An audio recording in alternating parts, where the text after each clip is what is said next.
আসসালামু আলাইকুম সবাইকে। ঈদ মুবারক। আশা করি সবাই খুব সুন্দরভাবে পরিবার পরিজন নিয়ে ঈদ উদযাপন করছেন এবং আমি সেই দোয়া কামনা এবং প্রার্থনাই করি। তো আজকে ভিডিও শুরু করা যাক। আমি সাধারণত কোনো সময় এই ব্যাপারটা বলি না যে কাউকে আমার ভিডিও শেয়ার করার জন্য বা আহ, এটা নিয়ে ডিসকাস করার জন্য, কারণ আমি ব্যক্তিগতভাবে মনে করি আমি অতটা জ্ঞানী নই। আহ, তার চেয়ে অনেক বেশি জ্ঞানী মানুষ বাংলাদেশে অনেক গুরুত্বপূর্ণ তথ্য দেয়।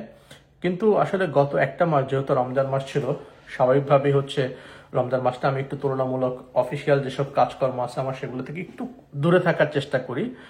ইবাদত প্রেয়ার বা যতটা পারা যায় কিছুটা রিল্যাক্সিং কাজকর্ম যেগুলো সেগুলো করার চেষ্টা করি। যেমন দেখা যাচ্ছে ইউটিউবে র্যান্ডম ভিডিও দেখা, যেগুলো একটু মুভমেন্ট কম হয় আর কি, একটু রিল্যাক্স করার জন্য। তো গত এক মাসে আমি যেটা করলাম, নর্মাল রমজানের যেসব কাজকর্ম আছে সেগুলোর পাশাপাশি বাংলাদেশে এখন খুব একটা ইন্টারেস্টিং সময় চলছে, বিশেষ করে পলিটিক্যালি, এবং বাংলাদেশের যে সোশ্য ইকোনমিক বা পলিটিক্যাল যে সিচুয়েশন, এটা খুব একটা ইন্টারেস্টিং সময়। অনেকে আতঙ্ক ছড়ানোর জন্য বলতে পারেন যে একটা অস্থিতিশীল সময়, আমি সেটা বলবো না, আমি বলবো যে খুবই ইন্টারেস্টিং এবং পটেনশিয়াল একটা সময়। তো এর আগে মানে এই এক মাসে বাংলাদেশ সম্পর্কে যত বেশি আমার জানার সুযোগ হয়েছে, মানে পরিস্থিতি সম্পর্কে ইউটিউবের মাধ্যমে বা অনলাইন নিউজ পোর্টাল এইসবের মাধ্যমে, এর আগে আসলে আমার কখনো এতটা সময় হয় নাই। তো এই এক মাসে আমার কিছু বেশ ইন্টারেস্টিং অবজারভেশন আছে। এবং জুলাইয়ের যে গণ অভ্যুত্থানটা আমাদের বা বিপ্লব যেটা আমরা বলি, সেখানে একটা সিগনিফিকেন্ট কন্ট্রিবিউশন ছিল আমাদের জেনারেশন জি এর পক্ষ থেকে। তো জেনারেশন জি হচ্ছে যাদের জন্ম 1996 সালের পরে, যেহেতু আমার এর 4 বছর আগে জন্ম, আমার জন্ম 1992 সালে। তো সেই হিসাবে আমি জেনারেশন জি এর চাইতে কয়েক বছর সিনিয়র। তো এবং তাদের বেশ কাছাকাছি, জেনারেশন জি এর চেয়ে কয়েক বছরের সিনিয়র মিনস আমি মিলেনিয়াল, এবং জেনারেশন জি এর কাছাকাছি মাত্র 4 বছরের গ্যাপ। তো সেই হিসাবে আমার একটা সুন্দর অবজারভেশন আছে এদের সম্পর্কে। দে আর ভেরি ফ্যান্টাস্টিক জেনারেশন। তো সবকিছু মিলিয়ে আমার মনে হয় যে এই গত এক মাসে আমি বাংলাদেশ সম্পর্কে যে জিনিসগুলো বুঝলাম, পরিস্থিতি সম্পর্কে, এবং ভবিষ্যতে আমাদের আসলে করণীয় কি, সেই হিসাবে সেটা নিয়ে আমার মনে হলো যে একজন সচেতন নাগরিক হিসাবে বাংলাদেশের আমার টুকটাক যতটুকু অভিজ্ঞতা বা সীমিত জ্ঞান, এটা সবার সাথে শেয়ার করলে যদি কারো উপকার হয় সেটা ভালো।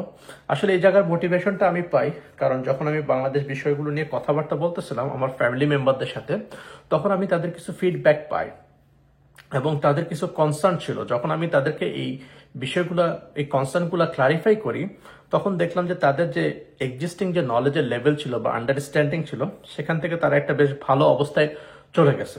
তখন আমি ভাবলাম যে এই নলেজটা যদি আমি আসলে ব্রড অডিয়েন্সের সাথে শেয়ার করি, বিশেষ করে বাংলাদেশের তরুণ প্রজন্ম, আমার মনে হয় যে তারা অনেক বেশি উপকৃত হতে পারে। আর আমার চ্যানেলে যে আমি স্ট্যাটিস্টিক্স দেখলাম যে অল্প কয়জন মানুষ আমার চ্যানেল দেখে, সেখানে 60 থেকে 70% অডিয়েন্সই হচ্ছে আমার 18 থেকে 30 বছর বয়সী। তার মানে হচ্ছে এরা মেনলি জেনারেশন জিতে পড়ে।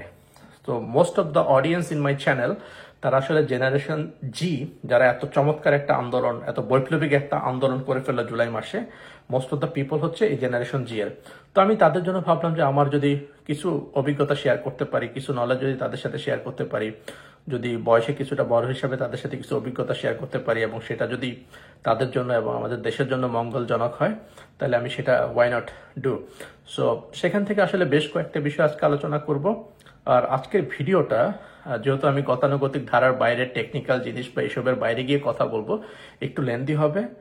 সো আমি বলবো যে you go grab a cup of coffee, একটা কফি নিয়ে বসেন এবং এনজয় হোয়াট আই সে। এবং যদি if you have any concern, আমি মানুষ হিসাবে খুবই কম জানি এবং অবশ্যই অনেক ভুল ত্রুটিওয়ালা একজন মানুষ, ভুল ত্রুটির ঊর্ধ্বে নয়। তো আপনার যদি কোনো বিষয়ে কোনো কারেকশন বা কিছু সংশোধন করার থাকে অবশ্যই আমাকে কমেন্ট বক্সে জানাবেন। তো যে বিষয়গুলো নিয়ে আলোচনা করব সেগুলো একটু সংবেদনশীল বিষয়, সেন্সিটিভ বিষয়, বাট আমার মনে হয় যে আমাদের একটা সুন্দর বাংলাদেশ গড়ার জন্য, নিজেদের বিশ্ব মানচিত্রে নিজেদেরকে আরো ভালো পজিশনে রাখার জন্য এই বিষয়গুলো আমাদেরকে জানতে হবে। যদিও বাংলাদেশের প্রেক্ষাপটে অনেক কিছু মনে হতে পারে এগুলো উপযুক্ত না বলা বা ট্যাবু, বাট তারপরেও we need to know those things, I believe, as a careful or একজন যথাযোগ্য নাগরিক হিসাবে দেশের এই জিনিসগুলো আমাদের জানা উচিত এবং শেয়ার করা উচিত। তো শুরু করছি তাহলে। সবার প্রথমে আমি আজকের আলোচনা শুরু করব একটা বেসিক ইকোনমি বা মৌলিক অর্থনীতি নিয়ে, কারণ এই জিনিসটা আমাদের পরবর্তী আলোচনাটা বোঝার জন্য প্রয়োজন। এবং এটা খুবই দরকারি। কিছুদিন আগে আমি আমার পরিবারের সদস্যদের সাথে, যারা বাংলাদেশে থাকে, একটু বয়সের সিনিয়র মানুষ, তাদের সাথে আমি এই জিনিসটা আলোচনা করতেছিলাম এবং আমি দেখলাম যে যখন আমি ইকোনমিক্সের জিনিসটা নিয়ে তাদের সাথে আলোচনা করলাম, তারা বেশ সুন্দরভাবে জিনিসটা বুঝতে পারলো এবং তারা যেটা আমাকে জানালো যে তারা যখন আমাদের বয়সে ছিল বা ইয়াং বয়সে ছিল, এই জিনিসগুলো তাদের কাছে জানা ছিল না। এবং আমিও ক্যান্ডিড ভাবে বলতে চাই, যখন আমি বাংলাদেশে ছিলাম, যে সময়টা ইউনিভার্সিটিতে পড়াশোনা করেছি, স্কুল কলেজে গিয়েছি, এই জিনিসগুলো আমিও ভালোভাবে জানতাম না। কিন্তু আমার মনে হয় যে যে জিনিসটা আমি জানতাম না সেটা যদি আমাদের তরুণ প্রজন্মকে এখন আমি জানিয়ে দিই, তাহলে তারা অনেক বেশি অধিকার সচেতন হবে এবং সচেতন নাগরিক হয়ে গড়ে উঠবে। তো সেই উদ্দেশ্যে আমাদের পরবর্তী আজকের আলোচনাটা করার জন্য একটু ইকোনমিক্সের ব্যাকগ্রাউন্ড দরকার। তো আমরা একটু বোঝার চেষ্টা করি বাংলাদেশ একটা দেশ আসলে কিভাবে চলে। আমি ইকোনমিক্সের ছাত্র না, by myself I am an aerospace engineer. তারপরও আমেরিকা আসার পরে এখানকার মানুষ অনেক সচেতন, অর্থনীতি সম্পর্কে সচেতন। তো এই জিনিসগুলো শেখার পরে বাংলাদেশের প্রেক্ষাপটটা কেমন সেটা আমি একটু আলোচনা করার চেষ্টা করব। এখানে অনেক ভুল থাকতে পারে, কিন্তু ফান্ডামেন্টালি এগুলো ওকে, মোটামুটি জেনারিক ওয়েতে বা খুব সাধারণভাবে বললে this information are okay for your understanding. তো আমরা যদি একটা পরিবারের কথা চিন্তা করি, লেটস আপনি আপনার পরিবারের একজন সদস্য, আপনি পরিবারের বড় ছেলে, আপনার আরো দুইটা ছোট ভাই আছে। লেটস আপনার আরো দুইটা ছোট ভাই আছে, আপনি পরিবারের বড় ছেলে। আপনি হচ্ছে দেশের বাইরে চাকরি করেন, মানে বিদেশে থাকেন, দেশের বাইরে চাকরি করেন। আপনার যে বাকি দুই ভাই আছে তারা হচ্ছে বাংলাদেশে থাকে আপনার বাবা মার সাথে, তারা হচ্ছে স্কুলে কিংবা কলেজে পড়াশোনা করে। এখন প্রতি মাসে ধরেন যে আপনি 50,000 টাকা বাংলাদেশে পাঠান, সেই টাকা দিয়ে হলো যে আপনার বাবা রিটায়ারমেন্ট করে চলে আসছে ধরেন, এবং মা হচ্ছে হাউস ওয়াইফ। সো আপনার পরিবারের একমাত্র ইনকাম সোর্স হচ্ছেন আপনি দেশের বাইরে থাকেন এবং প্রতি মাসে টাকা পাঠান, সেই টাকা দিয়ে পরিবারের বাজার সাজার করা হয় এবং চিকিৎসা, বাজার খরচ, বাসা ভাড়া যা কিছু আছে সবকিছু ওই টাকা দিয়েই করা হয়। তো এখানে আপনার পরিবারটাতে মোট সদস্য হচ্ছে আপনার বাবা মা, দুই ভাই এবং আপনি, টোটাল 5 জন। 5 জনের এই পরিবারে ইনকাম সোর্স হচ্ছেন আপনি একজন, ঠিক আছে। আর আপনার বাকি যে দুই ভাই আছে বাংলাদেশে যারা পড়াশোনা করতেছে, আপনার বাবা বৃদ্ধ মানুষ, চলাফেরাও করতে পারে না ঠিকঠাক, আপনার মা হাউস ওয়াইফ, আপনাদের 4 জন দেশে থাকেন, তারা হচ্ছে আপনি যে টাকাটা পাঠান সেই টাকা দিয়ে জীবন নির্বাহ করে। তাহলে এখন আপনার পরিবারের ইনকাম সোর্স হচ্ছেন একমাত্র আপনি, আর বাকি যে 4 জন আছে, দয়া করে খারাপ ভাবে নিবেন না, আমি এটা বোঝার জন্য বলতেছি, তারা হচ্ছে খরচের সোর্স। যে আপনার যে দুই ভাই আছে তারা পড়াশোনা করতেছে, বাট তারাও সার্ভিস দিচ্ছে। তারা কেমন সার্ভিস দিচ্ছে? ধরেন যে আপনার বাবা মা বৃদ্ধ মানুষ, তাদেরকে ডাক্তারের কাছে নিয়ে যাওয়া, ওষুধপত্র কিনে দেয়া, তাদের জন্য বাজার করা, এগুলো কিন্তু ইম্পর্টেন্ট কাজ। কিন্তু তারা এই কাজগুলো করতেছে আপনার পাঠানো টাকা দিয়েই, এই কাজগুলো করতেছে, আপনার বাবা মাকে সার্ভিস দিচ্ছে, হ্যাঁ, তারা আবার পড়াশোনাও করতেছে, সো তারাও কাজ করতেছে, বাট তারা কিন্তু আর্নিং সোর্স না। তারা হচ্ছে আপনি যে টাকাটা পাঠাচ্ছেন সেটা ব্যবহার করে আপনার বাবা মাকে হেল্প করতেছে, সংসারের খরচ বা অন্য কার্যক্রম এগুলা করতেছে। তো তার মানে এখানে পুরো ফ্যামিলিতে আপনি আর্নিং সোর্স, আর বাকি সবাই হলো কি খরচের রাস্তা, ঠিক আছে। তো এই উদাহরণটা আপনারা ঠিক বুঝতে পেরেছেন। এটা হলো একটা পরিবার। এবার আমরা দেশের ক্ষেত্রে আসি, বাংলাদেশ নামক যে দেশটা সেটার বেলায় আসি। তো একটা পরিবারের যেমন ইনকামের উৎস থাকে, খরচের উৎস থাকে, ঠিক একটা দেশেরও ইনকামের উৎস থাকে, খরচের উৎস থাকে। কিছুদিন আগে আপনি অনন্ত জলিলের হয়তো বা একটা সাক্ষাৎকার দেখেছেন, সেটা নিয়ে অনেকে ট্রোল করছে, কিন্তু সেখানে উনি অনেক কথা কিন্তু স্পষ্টভাবে, ক্যান্ডিড ভাবে বলছেন, যেটা আসলে আমাদের জানা দরকার কিছু ইনফরমেশন। উনি বলেছেন যে বাংলাদেশের যে ইনকাম, তার মোটামুটি 80% মতো আসে টেক্সটাইল থেকে, এবং বাকি 14 থেকে 15% আসে হচ্ছে রেমিটেন্স থেকে, বিদেশিরা যারা বিদেশে থাকে, আর 4 থেকে 5% হলো দেশের আর টোটাল ইনকাম। মোটা দাগে বলতে গেলে এই কথাটা কিন্তু সত্য। বাংলাদেশ নামক যে আমাদের যে দেশটা আছে, এই দেশের মূলত ইনকাম সোর্স হচ্ছে দুইটা, খুব মনোযোগ দিয়ে শুনেন, দুইটা ইনকাম সোর্স। একটা হচ্ছে গার্মেন্টস, আর 2 নাম্বার হচ্ছে রেমিটেন্স। বাট 2013 সালের দিকে যখন রানা প্লাজার ঘটনা ঘটলো, এরপরে বহির্বিশ্বের বিভিন্ন নিষেধাজ্ঞা, এবং তারপরে যে কোভিড এর সময়টাতে আমাদের অর্ডার অনেক ক্যান্সেল হয়ে যাওয়া গার্মেন্টসের, এইসব বিষয়গুলো মিলিয়ে না গার্মেন্টস থেকে আমাদের যেরকম প্রসপেক্ট বা ইনকাম ছিল সেটা অনেকটা কমে গেছে। কিন্তু তারপরও আমাদের অর্থনীতি এত সুন্দরভাবে ডেভেলপ করলো কি জন্য? এটার কারণটা ছিল রেমিটেন্স। আমাদের যেসব বিদেশি ভাই বোনরা বিদেশে থাকেন, সেখানে কঠোর পরিশ্রম করে দেশে টাকা পাঠান পরিবারের সদস্যদের কাছে, এই যে টাকাটা পাঠান, এই রেমিটেন্সের কারণে দেশের অর্থনৈতিক অবস্থা অনেক অনেক ভালো ছিল, ঠিক আছে। তো এখন আপনি আমাকে একটা প্রশ্ন করতে পারেন, যে আপনি বললেন যে বাংলাদেশের দুইটা মাত্র ইনকামের সোর্স, এই যে এই রেমিটেন্স আর গার্মেন্টস, তাহলে আমি যে বাংলাদেশে আর্মিতে আর্মি অফিসার, আমি যে বাংলাদেশে পুলিশের অফিসার, বা আমি যে বাংলাদেশে চাকরি করি ব্যাংক থেকে ইনকাম করি, তো আমার এগুলো কি দেশের ইনকাম না? না, এটাই সবচেয়ে ইন্টারেস্টিং জিনিস। এগুলো আসলে আপনার ইনকাম না, এগুলো হচ্ছে একটা দেশের সাপেক্ষে খরচ। তো একটা দেশ কতগুলো টাকা ছাপাতে পারে এটা নির্ভর করে ওই দেশের রিজার্ভে, সেন্ট্রাল ব্যাংক মানে বাংলাদেশ ব্যাংকের রিজার্ভে কি পরিমাণ ডলার আছে, ঠিক আছে? সো বিদেশিরা যদি টাকা পাঠায়, লেটসে 1,000 টাকা পাঠালো, আর গার্মেন্টস রপ্তানি করে আপনি ইনকাম করলেন 1,000 টাকা, তো 1,000 টাকা, এটা ধরলাম যে আমরা তর্কের খাতিরে $1,000, এই বিদেশিদের পাঠানো টাকা আর গার্মেন্টস রপ্তানি করে আপনার ইনকাম হলো $1,000। এই $1,000 সমান পরিমাণ টাকাই কিন্তু আপনি ছাপাতে পারবেন। ওই টাকাটাই দেশের সব মানুষের কাছে বিতরণ করা হবে এবং ওই টাকা দিয়ে আপনি জিনিসপত্র কিনবেন। এখন যদি আপনার ডলারের পরিমাণ মানে আপনার যে রিজার্ভ সঞ্চয় সেটা হল যদি আপনার কমে যায়, তখন যে ব্যাপারটা হয় যে আপনার সরকার ওই যে দেশে যারা চাকরি বাকরি করে তাদেরকে বেতন দেওয়ার জন্য তো টাকা ছাপাইতে হবে, তখন যে পরিমাণ তার সঞ্চয় বা অরিজিনাল ডলার তার হাতে আছে তার চাইতে অনেক বেশি পরিমাণে টাকা ছাপায়। তখন হয় কি, মার্কেটে জিনিসপত্রের সাপ্লাই থাকে কম, কারণ সরকারের হাতে ডলার কম থাকার কারণে সরকার বহির্বিশ্ব থেকে ওই পণ্যটা আমদানি করতে পারতেছে না। কিন্তু আবার দেশে যারা চাকরি বাকরি করতেছে এদেরকে বেতন দেওয়ার জন্য অনেক পরিমাণ টাকা ছাপাইছে, টাকা তাদের হাতে চলে গেছে, কিন্তু বাজারে প্রোডাক্ট নাই। কারণ কি? সাপ্লাই নেই, কারণ হচ্ছে সরকারের কাছে ডলার নাই। সো বাজারে জিনিসপত্রের সাপ্লাই কম, কিন্তু টাকার পরিমাণ মানুষের হাতে বেশি, বা মানুষের হাতে টাকা আছে, তখন কি করে জিনিসপত্রের দাম বেড়ে যায়, ঠিক আছে? এটাকে বলে মূল্যস্ফীতি। সহজভাবে আমি বোঝানোর জন্য বললাম। তো এখন যদি পরিবারের সাথে আমরা দেশের তুলনা করি, বাংলাদেশ নামক রাষ্ট্রটার যত পরিমাণ ইনকাম আছে, মোটা দাগে বললে দুইটা ইনকাম, একটা হচ্ছে রেমিটেন্স, বিদেশিরা যেটা পাঠায়, দুইটা হচ্ছে গার্মেন্টস। আর এছাড়া আর যত কিছু আছে, লেটসে আপনি আর্মিতে চাকরি করেন, পুলিশে চাকরি করেন, ব্যাংকে চাকরি করেন, বিসিএস ক্যাডার, আপনাকে যে সরকার বেতনটা দিচ্ছে এটা হলো বাংলাদেশ রাষ্ট্রের খরচের খাতা, ঠিক আছে? খরচের খাতা। তো এখন আপনি যা চিন্তা করেন, আপনি যদি পরিবারের দৃষ্টিতে তাকান, এখন বাবা মা তিন ছেলে, একজন বিদেশে থাকে, তারা বাবা মা সহ বাকি 2 ছেলে দেশে থাকে, ঠিক আছে? বড় ছেলে টাকা পাঠায়, ওই টাকা দিয়ে সংসার চলে। এখানে ওই পরিবারটার সবচাইতে বেশি কনসার্ন থাকা কার ব্যাপারে উচিত? সেই বড় ছেলেটার ব্যাপারে, যে দেশের বাইরে থাকে, টাকা পাঠাচ্ছে। কারণ যদি তার ইনকাম সোর্স বন্ধ হয়ে যায় ওই পরিবারের, ওই বড় ছেলের কিছু হয়, এটা ডিরেক্টলি প্রভাব ফেলবে এই পরিবারটার ওপর, ঠিক আছে? একই রকম ভাবে বাংলাদেশ নামক রাষ্ট্রটা, এটার যে ইনকাম সোর্স, যেটা গার্মেন্টস এবং রেমিটেন্স, এই দুটো হলো দেশটার ইনকাম সোর্স। আর বাকি আমরা যারা বাংলাদেশে কাজ করি, চাকরি করি, সরকারি অফিসে, বেসরকারি অফিসে, মিলিটারি, পুলিশ, ব্যাংকার, যত পেশায় যা আছে, এগুলো সবকিছু খরচের খাতা, ঠিক আছে? এগুলো সবই খরচের খাতা। দেশের ইনকাম হচ্ছে এই দুইটা। সো একটা রাষ্ট্র হিসাবে আমরা যদি সফল হতে চাই, আমাদের যেটা ইনকাম সোর্স, সেগুলোর দিকে আমাদের বেশি নজর দিতে হবে, সেগুলোর উপর আমাদের বেশি টেক কেয়ার করতে হবে, আর চেষ্টা করতে হবে খরচের খাতা যত কমানো যায়, ঠিক আছে? খরচ যত কমানো যায়। এবার একটা চিন্তা করেন, পরিবারটার কথা চিন্তা করেন, যেহেতু বড় ছেলে ইনকাম করতেছে, তার কথাতেই কিন্তু সবকিছু হচ্ছে, পরিবারের সিদ্ধান্ত, বেশিরভাগ মেজরিটি ডিসিশনগুলো সে নিচ্ছে।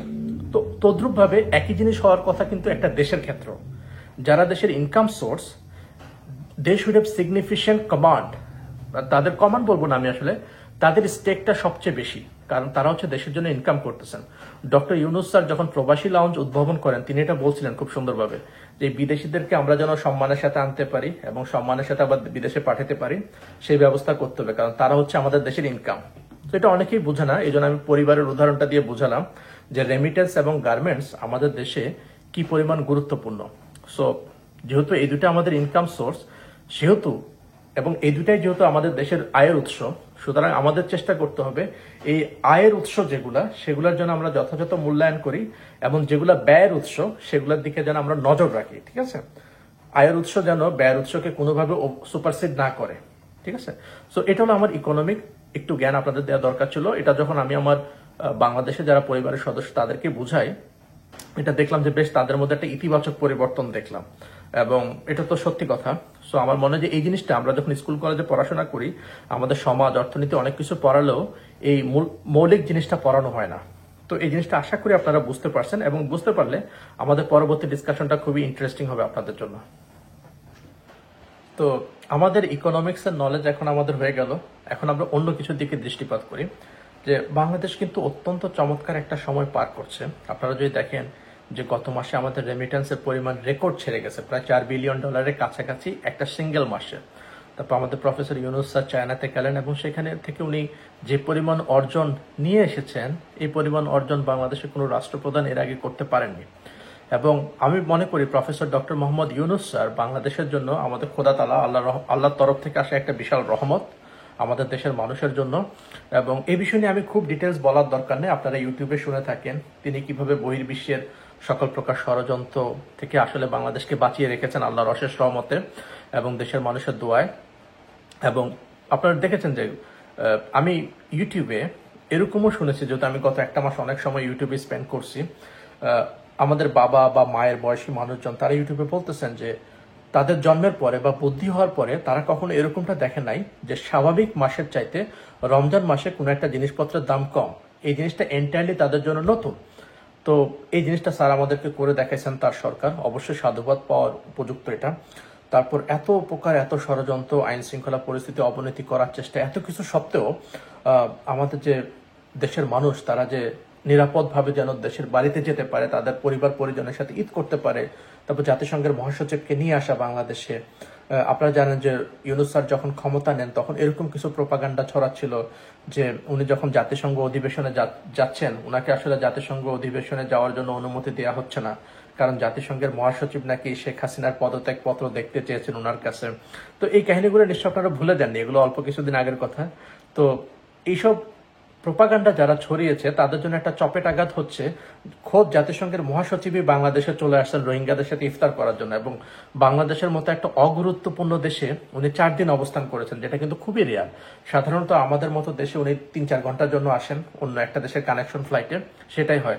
সেখানে 4 দিনের জন্য এসেছেন এবং পাঞ্জাবি পরে আমাদের দেশের মানুষের সাথে, স্পেশালি রোহিঙ্গাদের সাথে তিনি ইফতারে অংশগ্রহণ করেছেন। এটা একটা বিরল ঘটনা এবং এই ঘটনার জন্য আসলে ব্যক্তি ডক্টর মোহাম্মদ ইউনুস স্যার অনেক বেশি ক্রেডিট পান আমাদের বাংলাদেশের চেয়ে। আমি সবসময় বলি বাংলাদেশি হিসাবে আমরা আসলে ওনার মতো মানুষ ডিজার্ভ করি না, এত কোয়ালিফাইড একজন মানুষ। কিন্তু খোদা তাআলা আমাদের প্রতি রহমত বর্ষণ করেছেন বা উনি আমাদের প্রতি অনেক দয়ালু, অথবা জাতি হিসেবে আমরা অনেক কষ্ট ত্যাগ স্বীকার করেছি আগে স্বৈরাচারী সময়ে। সেজন্য আল্লাহ খুশি হয়ে উনি আমাদের জন্য উনাকে নির্ধারণ করেছেন, যেটা আমি ব্যক্তিগতভাবে মনে করি। তো উনাকে পাওয়াটা আমাদের জন্য একটা বিশাল বড় অপরচুনিটি, এবং এই অপরচুনিটিটাকে যদি আমরা কাজে লাগাতে পারি, আমার কাছে কেন জানি মনে হয় আল্লাহর অশেষ রহমতে জাতি হিসাবে আমাদের ভাগ্য অত্যন্ত ভালো এবং জাতি হিসাবে আমাদের ভবিষ্যৎ অত্যন্ত ভালো। কারণ আমাদের দেশের যে মূল চালিকা শক্তি, যেটা আমি মনে করি যে আমাদের তরুণ প্রজন্ম, ইয়াং জেনারেশনের যে ছেলেমেয়েরা, এবং এই ছেলে মেয়েগুলোর উপর আমার অনেক বেশি বিশ্বাস। এই কারণে আমি যে বোয়িংয়ে কাজ করি সেখানেও আমার আন্ডারে যেসব ছেলেমেয়েরা ইন্টার্নশিপ করতে আসে আমেরিকার, এরাও জেনারেশন জি। তো আমি এদের মধ্যে যে জিনিসটা দেখেছি সেম জিনিসটা আমি বাংলাদেশের ছেলে মেয়েদের মধ্যে দেখছি, জেনারেশন জিতে যারা আছে। এদের অন্যতম বৈশিষ্ট্য হলো যে এরা খুব সৎ, অনেস্ট এবং এরা খুব ইনোসেন্ট, এবং এরা আমাদের আগের জেনারেশনের মতো দুর্নীতি পরায়ণ না, ঠিক আছে? এবং এরা যেটা সত্য সেটা মুখের উপর দিয়ে বলে দিতে পারে। আর আরেকটা জিনিস সবচেয়ে যেটা আমার ওদের ভাল লাগে, যে ওরা যেটা বিশ্বাস করে যে রেসপেক্ট, সম্মান জিনিসটা আপনাকে অর্জন করে নিতে হবে, it's not given. And if it is given, it's given both way. আপনি যদি সম্মান করেন তাহলে আপনি সম্মান পাবেন, আর যদি না করেন তাহলে সেটা আপনাকে অর্জন করে নিতে হবে। অ্যান্ড অর্জন কিভাবে করবেন? আপনার কাজের মাধ্যমে। Just because you are old, আপনি জাস্ট বয়সে বড় আর আকাম কুকাম করে বেড়ান সেজন্য আমি আপনাকে রেসপেক্ট করব, এই জিনিসটা ওদের মধ্যে নাই, যেটা হলো আমেরিকান ছেলে মেয়েদেরও বৈশিষ্ট্য। তো এটা আমি খুবই খুশি, কারণ এখনকার আমাদের যে জেনারেশনটা, এরা শুধুমাত্র বাংলাদেশের জেনারেশন না বা বাংলাদেশের সিটিজেন না। এদের হয়তো পাসপোর্ট বাংলাদেশি, জন্ম সনদ বাংলাদেশি, বাট এরা কিন্তু global citizen because of internet এবং অ্যাবান্ডেন্স অফ ইনফরমেশন। তো এই ব্যাপারগুলো চিন্তা করে আমি এদের ব্যাপারে খুবই আশাবাদী। এবং দেখেন, তারা যখন দেশের নেতা চয়েস করলো 5ই আগস্টে, তারা ডক্টর ইউনুস স্যারকে চয়েস করলো, যেখানে আমাদের সেনা প্রধান অলরেডি বলেছেন যে উনি বুকে পাথর চাপা দিয়ে ডক্টর ইউনুস সাহেবকে মেনে নিয়েছেন। তো কেন উনাকে বুকে পাথর চাপা দিতে হয়েছে এটা আমরা একটু পরে আলোচনা করব, যখন সেনাবাহিনী নিয়ে আমি কথাবার্তা বলবো সেই পার্টে আমি আলোচনা করব। তো দেখেন, ওরা কিন্তু এই ব্যাপারটাতে খুব বোল্ড ছিল যে না, আমাদের প্রফেসর ইউনুস স্যারকেই লাগবে সরকারের জন্য, এবং তারা যে তাদের মতামতটা স্ট্রং ভাবে পজিশন করলো, এই জন্য কিন্তু আমরা ইউনুস স্যারকে পেয়েছি। এবং আপনারা জানেন 2007-8 সালের দিকে যখন তত্ত্বাবধায়ক সরকার মইনুল আহমেদ এবং ফখরুদ্দিন আহমেদের যে তত্ত্বাবধায়ক সরকারটা ছিল, সেই সরকারের সময় কিন্তু সেনাবাহিনী প্রফেসর ইউনুস স্যারের কাছে অ্যাপ্রোচ করেছিল এবং তার বাসায় গিয়ে রাত্রেবেলা বলেছিল যে স্যার, বাংলার মসনদ আপনার হাতে, আপনি ক্ষমতা নেন। তখন তিনি বলেছিলেন যে না, এসবের মধ্যে আমি যাব না, ঠিক আছে? তারপরে বললো যে ঠিক আছে স্যার, আপনি সারা রাত সিদ্ধান্ত নেন, আমরা কালকে সকালে আবার আসবো, তখন আমাদের জানালো হবে। তখন ইউনুস স্যার বলেছিলেন যে এখন আপনাকে আমি যা বলছি কালকে সকালে যদি আসেন তাই শুনবেন, এটা আমার কাজ না, আমি এসবের মধ্যে যাব না। তো সেই মানুষটাকে যখন আমাদের ছাত্ররা অ্যাপ্রোচ করলো 2024 সালে, তিনি শেষ পর্যন্ত রাজি হলেন। আমার কেন জানি মনে হয় এখানে শুধুমাত্র ছাত্ররা অ্যাপ্রোচ করেছে বলেই স্যার রাজি হয়েছেন। আর আমার মনে হয় না মিলিটারি বা অন্য কোনো গোষ্ঠী থেকে যদি অ্যাপ্রোচ করতো স্যার রাজি হতেন।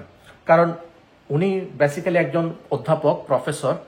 ছাত্র শিক্ষকের সম্পর্ক এটা স্নেহ, সম্মান, শ্রদ্ধা, ভালোবাসার সম্পর্ক, এবং এই সম্পর্ক বাবা মার পরে স্থান। তো ছাত্ররা যদি কোনো কিছু অনুরোধ করে, আমার মনে হয় না শিক্ষককে যদি সম্মান দিয়ে কোনো একটা অনুরোধ করে তিনি সেটা ফেলতে পারেন। তো আমরা আসলে খুবই লাকি একটা জাতি যে উনি আমাদের জন্য দায়িত্ব নিয়েছেন। এই জন্য again thank you doctor Muhammad Yunus sir. তো সবকিছু মিলে আমাদের যে ছাত্র শক্তি, ছাত্রদের মধ্যে যে অনেস্টি, ইন্টিগ্রিটি, তাদের যে বোল্ডনেস, এবং তার সাথে প্রফেসর ইউনুসের মতো একজন বিশ্ববরেণ্য ব্যক্তি তাদের লিড করার জন্য পাওয়া, এই দুটা যে মিলিয়ে আমি মনে করি বাংলাদেশ খুব চমৎকার একটা পরিস্থিতির দিকে ইনশাল্লাহ সামনের দিকে যাচ্ছে। বাট আমাদের কিছু ব্যাপার জানতে হবে এবং খেয়াল রাখতে হবে, তবেই আমরা এটা নিশ্চিত করতে পারবো। এখন একটু সেন্সিটিভ বিষয়গুলো নিয়ে বলা শুরু করব, যদি এসব বিষয় আমার বলা উচিত না, যেহেতু আমি বাংলাদেশে থাকি না, প্লাস রাজনীতি সম্পর্কে আমার অত জ্ঞান নেই। বাট টুকটাক আমি যতটুকু জানতে পেরেছি বা শিখতে পেরেছি, এটুকু যদি আমি ডেলিভার করি, আমার মনে হয় যারা আমার কথা শুনবে তারা উপকৃত হতে পারে। তো আওয়ামী লীগ চলে যাওয়ার পর বাংলাদেশে অন্যতম একটা বড় রাজনৈতিক দল বলে যারা নিজেদেরকে মনে করে বিএনপি, যদিও 17 বছর যে স্বৈরাচারী সরকার, সে সময় আমরা তাদের কোনো অ্যাক্টিভিটিসই দেখিনি। বরং এমনও দেখেছি যে একটা ব্যানার মিছিলে একটা ব্যানার ক্যারি করার মতো প্রয়োজনীয় মানুষও আসলে তারা জোগাড় করতে পারতো না। তো তারা এখন কালের বিবর্তনে বেশ নিজেদেরকে শক্তিশালী অবস্থায় প্রদর্শন করতেছে। যাই হোক, শক্তিশালী অবস্থায় প্রদর্শন করুক, আমরা সবাই জানি আসলে ইনস অ্যান্ড আউট এভরিথিং। তো তারা এই সংস্কার কাজে বেশ বাধা দিচ্ছে। প্রফেসর ইউনুস স্যার যে সংস্কার কমিশনগুলো গঠন করেছেন, এবং সেখান থেকে প্রত্যেকটা সংস্কারই খুব যুক্তিসঙ্গত যে সংস্কারগুলো এসেছে। তো ইউনুস স্যারের সরকারের সবচেয়ে ভালো দিকগুলোর একটা হচ্ছে তিনি সব ইনফরমেশনকে ট্রান্সপারেন্ট রাখতেছেন, যেন দেশের মানুষ সব ইনফরমেশন জানতে পারে। সেই হিসেবে আমরাও দেখেছি সংস্কার কমিশনের প্রস্তাবগুলো কেমন। তো প্রত্যেকটা সংস্কারই বেশ যৌক্তিক, কিন্তু এই যে বড় রাজনৈতিক দলটা শুরু থেকে এটার মধ্যে একটা বাগড়া দিয়ে আসতেছে, ঠিক আছে?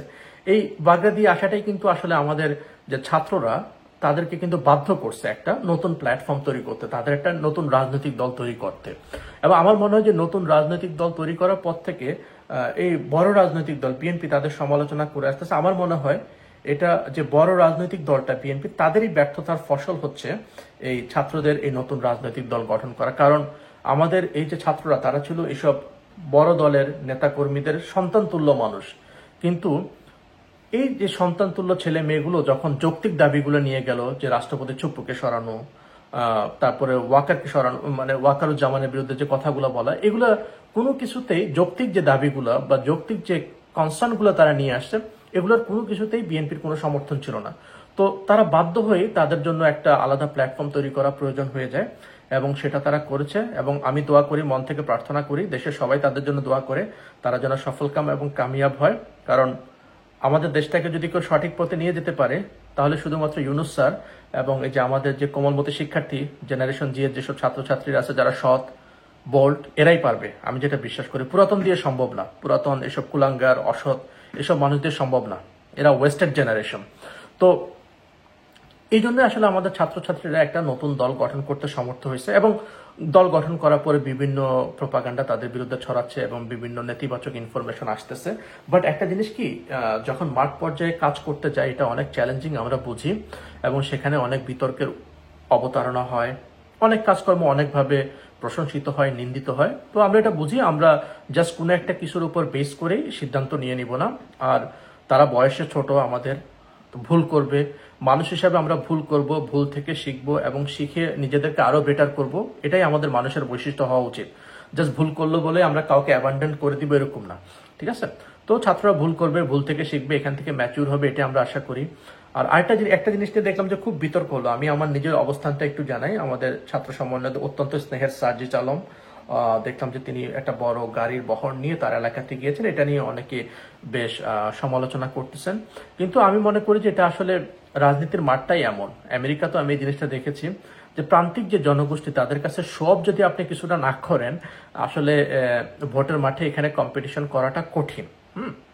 তো সেই হিসাবে স্ট্র্যাটেজিক্যালি আমি বলবো যে সার্জিস আলম সাহেব ওনার যে মুভটা ছিল এটা খুবই একটা স্মার্ট মুভ, এবং তাদের মুভ স্মার্ট হবে, তারা স্মার্ট ছেলে মেয়ে, তাদের কাছে আমরা স্মার্ট মুভই আশা করি, খুবই স্মার্ট মুভ। কিন্তু এখানে কিছু কথা উঠতেছে যে তিনি বসুন্ধরা গ্রুপের টাকা পাচ্ছেন বা তার দল বসুন্ধরা গ্রুপের টাকা নিয়ে ইফতার পার্টি করতেছেন, এই জিনিসগুলো কতটা যৌক্তিক, যেহেতু বসুন্ধরা গ্রুপের ব্যবস্থাপনা পরিচালক সায়াম সোবান আনভীর, ওনার বিরুদ্ধে নারী ধর্ষণের অভিযোগ আছে এবং উনি একজন দাগী আসামি, এরকম কথাবার্তা হচ্ছেন।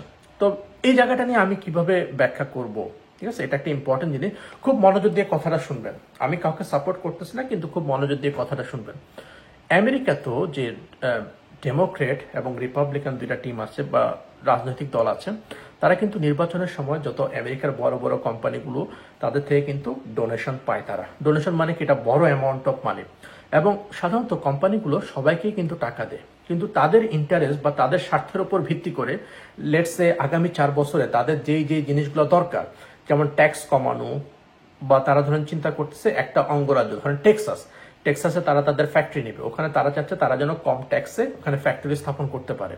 এবং টেক্সাস ফর এক্সাম্পল আমরা ধরে নিই এটা রিপাবলিকান পার্টি ডমিনেট একটা স্টেট, তখন তারা চাই যে ওইবার রিপাবলিকান পার্টিকে একটু বেশি টাকা দিবে, ডেমোক্রেট পার্টিকে একটু কম টাকা দিবে। তো নির্বাচনের সময় এটা সব দেশেই হয়, আমেরিকার মতো দেশ যেখানে গণতন্ত্রের প্রবক্তা বলা হয় তাদেরকে, ওখানে এসব কোম্পানিগুলো কিন্তু এসব রাজনৈতিক দলগুলোকে টাকা দেয় বেস্ট অন তাদের ইন্টারেস্ট বা স্বার্থের উপর নির্ভর করে, কোনো দলকে কম কোনো দলকে বেশি, বা কোনোবার একটু বেশি কাউকে, কোনোবার একটু কম, অথবা কোনোবার কাউকে দিল কোনোবার কাউকে দিলই না, এরকমটা হয়। ইলন মাস্ক যেমন গত ইলেকশনের সময় তিনি ডেমোক্রেটদের সাপোর্ট করছেন, এবার উনি রিপাবলিকানদের সাপোর্ট করছেন। সো এটা কিন্তু দোষের কিছু না, কিন্তু দোষটা কোথায়? তো আমাদের যে ছেলেমেয়েরা বা ছাত্রছাত্রীরা তারা যে দলটা গঠন করছেন, এই দলটা গঠন করতে যায় তারা যদি কোনো একটা ইন্ডাস্ট্রি বা ইন্ডাস্ট্রিয়ালিস্ট কোনো একটা কোম্পানি থেকে টাকা নেয় এবং সেটা দিয়ে তাদের দল পরিচালনা করে, আধুনিক বিশ্বের সাপেক্ষে তুলনা করলে সেখানে দোষের কিছু না। দোষটা কখন হবে আমি বলতেছি। লেটস সে এই যে আনভীর, সে একজন নারী ধর্ষক, ঠিক আছে। তো ধরলাম যে আল্লাহ আমাদের প্রতি সহানুভূতিশীল হলেন, আমাদের ছাত্রদের যে দল এনসিপি, তারা পরের বার ক্ষমতায় আসলো। আমরা জাস্ট চিন্তা করে দেখি এরকমটা যদি হয় যে তারা ক্ষমতায় আসলো, এবং ক্ষমতায় আসার পর এই আনভীর যদি তাদের উপর কোনো প্রভাব বিস্তার করে যে আমি তোমাদেরকে ইলেকশনের সময় টাকা দিছি, এখন যে আমার নামে যে কেস আছে এটা তোমরা রিমুভ করে দিবা বা ড্রপ করে দিবা, এবং সেই ইলেকশনে টাকা দেওয়ার শর্তে যদি এই যে আমাদের যে ছাত্র প্রতিনিধি যারা সরকার গঠন করলো, তারা যদি আনভীরের এই কেসটাকে ড্রপ করে দেয়, তাহলে এটা হচ্ছে অন্যায়, ঠিক আছে, এটা হচ্ছে অন্যায়। কারণ রাজনৈতিক দল হিসাবে আপনি একটা প্রতিষ্ঠান থেকে বা কোনো একটা বৃহৎ গোষ্ঠী থেকে, শিল্প প্রতিষ্ঠান থেকে টাকা নিতে পারেন আপনার রাজনীতি বিল্ড আপ করার জন্য, এটা চাঁদা না, তারা যদি ডোনেশন দেয় ইউ ক্যান টেক ইট। জোর জবরদস্তি করে নেওয়াটা আমি সমর্থন করি না, বাট কেউ যদি ডোনেশন দেয় হুইচ ইজ পারফেক্টলি ফাইন, যে তার বিজনেস সম্প্রসারণ করার জন্য, দেশে কর্মসংস্থান বাড়ানোর জন্য, ট্যাক্স ক্রেডিট পাওয়ার জন্য এটা করতে পারে। কিন্তু ব্যক্তি পর্যায়ের যে অন্যায়, ব্যক্তি মানুষ হিসাবে যে অন্যায়, সেইটা ঢাকার জন্য যদি এই যে ইলেকশনের সময় টাকা পয়সা দেয় এটাকে ব্যবহার করে, সেটা অন্যায়। কিন্তু বাংলাদেশে এরকম পরিস্থিতি কিন্তু এর আগে অনেকবার হয়েছে। সেই কারণে আমাদের দেশের সাধারণ মানুষ যারা আছে স্বভাবগতভাবে এবং খুবই স্বাভাবিকভাবে এটা নিয়ে প্রশ্ন করতেছে, যেহেতু বসুন্ধরা গ্রুপের টাকা নিচ্ছে তার মানে এরা বসুন্ধরা গ্রুপের যে অনৈতিক কাজকর্মগুলো এগুলাকে সাপোর্ট করবে। যদি আমাদের ছাত্রছাত্রীরা তাদের সরকার গঠন করার পরে এই যে ইলেকশনের সময় তাদেরকে টাকা দেবার কারণে ব্যক্তি পর্যায়ে সায়াম সোবান আনভীর বা এইসব মানুষকে তাদের অপকর্ম কুকীর্তি ঢাকার জন্য সাহায্য করে, তাহলে সেটা হবে অন্যায়, আনএথিক্যাল। কিন্তু তাদের বিজনেস সম্প্রসারণের জন্য, ট্যাক্স ক্রেডিট পাওয়ার জন্য, এইসব কাজে, ব্যবসায়িক কাজে যেটা দেশের উন্নতি হবে, দেশের কর্মসংস্থান হবে, এসব কাজের জন্য যদি সহায়তা করে, এটা পারফেক্টলি ফাইন, কারণ আমেরিকাতে এটা হয়ে থাকে। কিন্তু ব্যক্তি পর্যায়ে কারো দোষের জন্য, ব্যক্তি পর্যায়ে কারো ফৌজদারি মামলা বা ফৌজদারি আইন লঙ্ঘন, এগুলোর জন্য যদি কেউ পানিশমেন্ট পায়, তাহলে এই ইলেকশনের সময় ডোনেশন দিয়ে এগুলো থেকে মুক্তি পাওয়া ঠিক না, যেটা বাংলাদেশে প্র্যাকটিস হয়। আমার যেটা মনে হয় যে আমাদের যে তরুণ প্রজন্ম তারা অনেক স্মার্ট, আর এখন আসলে তথ্য প্রযুক্তির এত অবাধ প্রবাহ, কেউ চাইলেই কারো থেকে কোনো কিছু গোপন করতে পারে না, এগুলো খুব র্যাপিডলি ছড়িয়ে যায়। আর 5ই আগস্টের পরে বাংলাদেশের মানুষের মনন চেতনে অনেক পরিবর্তন হয়েছে। আমার মনে হয় না তারা এভাবে লুকোচুরি করে কোনো কিছু করে পার পেয়ে যাবে, সেটা বয়স্ক রাজনীতিবিদরাই হোক বা ইয়াংরাই হোক। তো আমাদের ছাত্র প্রতিনিধি যারা রাজনৈতিক দল গঠন করেছেন তাদের জন্য আমার এটাই বার্তা, এবং যারা সাধারণ মানুষ আমার কথা শুনতেছেন তাদের জন্য এটাই বার্তা। তো রাজনৈতিক দলগুলো এসব বড় বড় ইন্ডাস্ট্রিয়ালিস্ট প্রতিষ্ঠান থেকে ডোনেশন নিতে পারে, এটা পৃথিবীর উন্নত দেশগুলোতে হয়, সব দেশেই হয়। কিন্তু সেই ডোনেশন নিয়ে তাদেরকে ব্যবসায়িক সুবিধা দিতে হবে, যেটা বৈধ ব্যবসায়িক সুবিধা, যাতে দেশে কর্মসংস্থান বাড়ে, তারা যেন নতুন নতুন ইন্ডাস্ট্রি স্থাপন করতে পারে, হ্যাঁ, তাদেরকে প্রয়োজনে কিছু ট্যাক্স বেনিফিট দেয়া, এগুলো করা যেতে পারে। কিন্তু তার নারী ধর্ষণ, নারী কেলেঙ্কারি, এসব ফৌজদারি মামলায় দণ্ডপ্রাপ্ত হওয়া, এগুলোকে যেন পার্সোনাল লেভেলে এসে মানে এগুলোকে ওভারকাম করার জন্য যেন কোনো অসুবিধা, কোনো প্রকার অ্যাডভান্টেজ ফ্যাসিলিটি দেয়া না হয়, যেটা আমাদের বাংলাদেশে আগের রাজনীতিবিদরা করে আসছেন। এই প্র্যাকটিসটা যেন আমাদের ছাত্রদল, নতুন রাজনৈতিক দলের মধ্যে না প্রবেশ করে, এটাই হবে আমার রিকোয়েস্ট। এটা যদি তারা যদি মেনটেন করতে পারে, তাহলে আমার মনে না খুব বেশি একটা প্রবলেম যে বড় একটা প্রতিষ্ঠান থেকে টাকা নেয়া এবং সেটা ব্যবহার করা। ঠিক আছে, তো এই ব্যাপারটা খেয়াল রাখতে হবে। আমি আশা করি আপনারা বুঝতে পেরেছেন যে আমি কি বলতে চেয়েছি। এখন ছাত্রদের রাজনৈতিক দল বিষয়ে কথা বলার পরে আমরা যাব বাংলাদেশ সেনাবাহিনী, আমাদের গর্বের বাংলাদেশ সেনাবাহিনী নিয়ে কথা বলতে। তো বাংলাদেশে একটা দীর্ঘকাল পর্যন্ত সেনাবাহিনী নিয়ে কথা বলাটাকে একটা ট্যাবু হিসেবে দেখা হতো, কিন্তু এখন আমাদের এই ইয়াং জেনারেশন, আমাদের ছাত্রদের কল্যাণেই হোক বা তথ্য প্রযুক্তির অবাধ প্রবাহের কারণেই হোক, যে আমরা আসলে এখন দেশে বেশ গঠনমূলক সমালোচনা হচ্ছে সেনাবাহিনী নিয়ে বা বাংলাদেশের অপর বাহিনীগুলো নিয়ে। এটা আমি ইতিবাচকভাবে দেখি, কারণ একটা গণতান্ত্রিক পরিবেশে একটা হেলদি ডিবেট এবং একটা হেলদি কনভারসেশন এটা থাকা উচিত। এবং সেনাবাহিনী একটা রাষ্ট্রীয় প্রতিষ্ঠান, তারা যদি অন্যায় করে বা কোনো প্রকার ভুল ত্রুটি করে, দেশের সাধারণ মানুষ অবশ্যই এটা নিয়ে কথা বলতে পারে। এবং যেহেতু বাংলাদেশের মানুষের ট্যাক্সের টাকাতেই এরকম একটা প্রতিষ্ঠান চলে, সুতরাং যারা ট্যাক্স পেয়ার, দেশের মানুষ, তাদের কাছে অবশ্যই জবাবদিহিমূলক একটা পজিশনে দেশের সবগুলো প্রতিষ্ঠান এবং অর্গানাইজেশনকে থাকতে হবে, এটাই উচিত। তো আমরা স্বাধীনতা যুদ্ধের পরে মূলত পাকিস্তান সেনাবাহিনী থেকেই বাংলাদেশ সেনাবাহিনীর জন্ম হয়। পাকিস্তান সেনাবাহিনীর সদস্যরাই পরবর্তীকালে স্বাধীন বাংলাদেশের সেনাবাহিনী গঠন করে। তো একটা জিনিস খুব ইন্টারেস্টিং, এটা অনেকেই বলে থাকে যে পৃথিবীর সব দেশের একটা সেনাবাহিনী আছে, কিন্তু পাকিস্তান সেনাবাহিনীর একটা দেশ আছে। আবার এটাও বলা হয় যে পাকিস্তান দেশটাতে পাকিস্তানের যে প্রধানমন্ত্রী আছেন, উনি হলো যে আসলে দ্বিতীয় ক্ষমতাধর ব্যক্তি। সবচেয়ে ক্ষমতাধর ব্যক্তি হচ্ছে পাকিস্তানের সেনাবাহিনীর প্রধান। এখন এটা মনে রাখতে হবে যে পাকিস্তান আর বাংলাদেশ কিন্তু এক নয়। পাকিস্তানের সাথে অবশ্যই আমাদের সুন্দর রাজনৈতিক সম্পর্ক থাকতে হবে, আদান প্রদান, ব্যবসা বাণিজ্য চলবে, কিন্তু আমাদের সেনাবাহিনী পাকিস্তান সেনাবাহিনীর মতো হবে না। আমরা একটা গণতান্ত্রিক দেশ, অন্তত পাকিস্তানের চেয়ে গণতান্ত্রিক চর্চার দিক থেকে আমরা তুলনামূলক কিছুটা ভালো অবস্থায় আছি। তো আমরা ওরকম পাকিস্তান সেনাবাহিনীর মতো কোনো সেনাবাহিনী, দানবীয় সেনাবাহিনী আসলে বাংলাদেশে হোক, এটা আমরা বাংলাদেশের সুশীল সমাজ কোনোভাবে চাইবে না। আমাদের সেনাবাহিনী হবে দেশ জনগণের বাহিনী, দেশের মানুষের বাহিনী, এবং তারা সেটা প্রমাণ করেছে 5ই আগস্টে, যখন তারা আমাদের ছাত্র জনতার পক্ষ নেয়।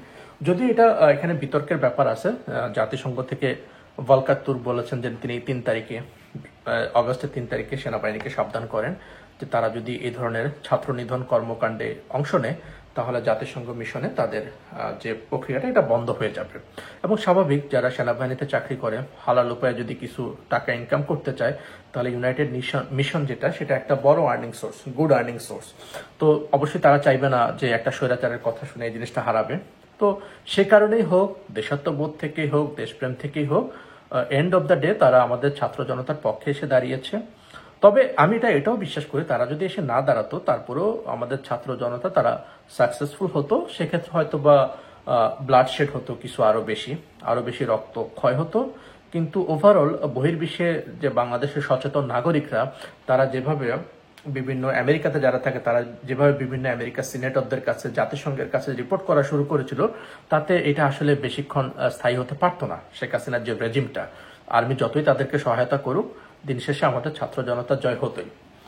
তো এখন মূল প্রসঙ্গে আসি, যে কিছুদিন আগে আমাদের একজন অন্যতম ছাত্র সমন্বয়ক, আমাদের স্নেহের হাসনাত আব্দুল্লাহ, তিনি বাংলাদেশ সেনাবাহিনী প্রধানের বিরুদ্ধে একটা অভিযোগ তোলেন যে তিনি আওয়ামী লীগকে আবার পুনর্জীবিত করার জন্য একটা পিউরিফাইড আওয়ামী লীগ নামে একটা দল গঠন করতে চেষ্টা করতেছেন, এটা আর কি। সো এই ব্যাপারটা নিয়ে খুব বিতর্ক। আমি প্রথমে হাসনাতকে ধন্যবাদ দেওয়া দরকার যে বাংলাদেশে যে ট্যাবু কালচারটা আছে, সেটা থেকে বেরিয়ে তিনি একজন অ্যাক্টিভ এক্সিস্টিং সেনা প্রধানের এগেনস্টে, অন্যায়ের বিরুদ্ধে কথা বলার সাহস দেখিয়েছেন। এটা অবশ্যই অবশ্যই অবশ্যই প্রশংসার যোগ্য, কারণ ব্যক্তি মানুষের অন্যায় আর একটা প্রতিষ্ঠানের অন্যায় সেম না। সেনাপ্রধান মানে সেনাবাহিনী না, আবার সেনাবাহিনী মানে সেনাপ্রধান না।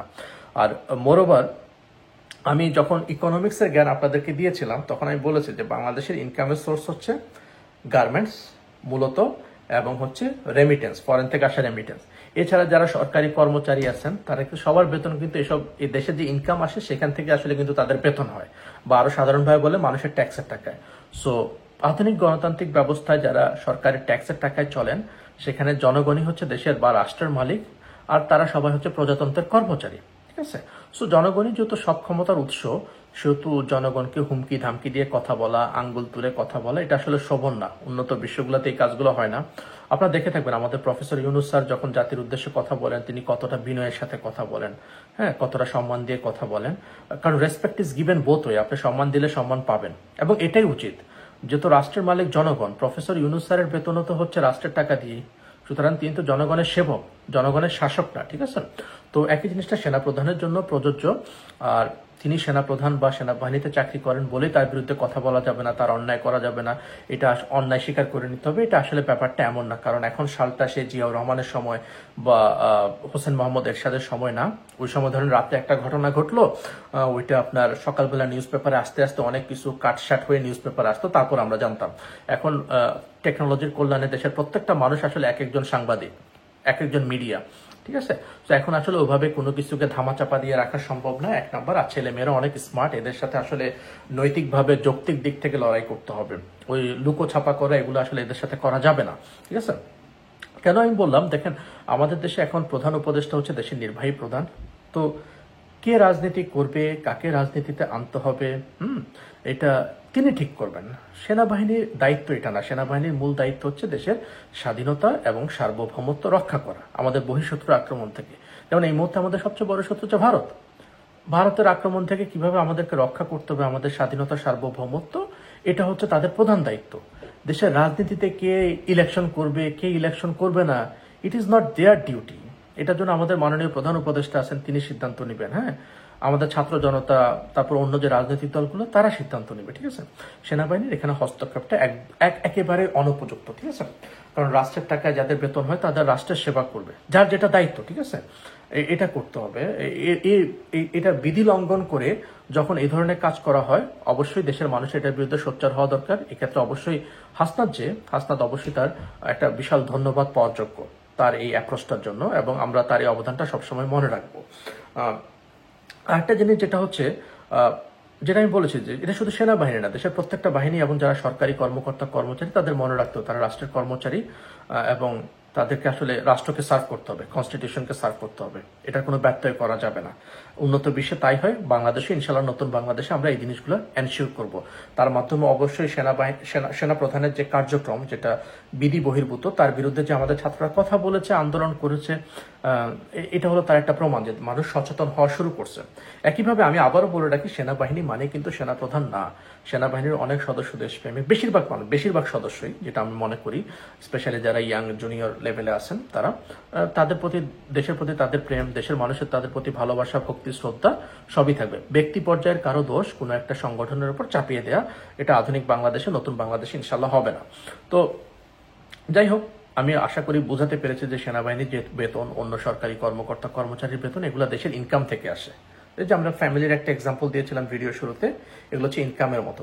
ইনকাম হচ্ছে দেশের গার্মেন্টস, যারা রেমিটেন্স পাঠায় তারা, আর টুকটাক অন্য যেসব রপ্তানি আয় যাতা অল্প একটু, ওগুলা থেকে হলো যে রেমিটেন্স আসে, মানে ইনকাম হয় দেশের। আর বাকি যারা এই যে সরকারি কর্মচারী যারা আছে, এগুলো সব হলো দেশের খরচের খাতা।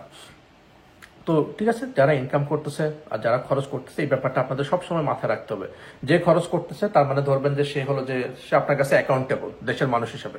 কারণ আপনার ট্যাক্সের টাকা, আপনার ভাইয়ের বিদেশ থেকে পাঠানো টাকা, বা আপনার গার্মেন্টস শ্রমিক ভাই বোনদের বিদেশে গার্মেন্টস রপ্তানি করা টাকা থেকে এদের বেতন হচ্ছে। সুতরাং দেশের মালিক হচ্ছে এরা। আপনারা সাধারণ মানুষ যারা, আপনারা হচ্ছেন দেশের মালিক। তো যারা সরকারি চাকরি করে এরা হলো যে প্রজাতন্ত্রের কর্মচারী।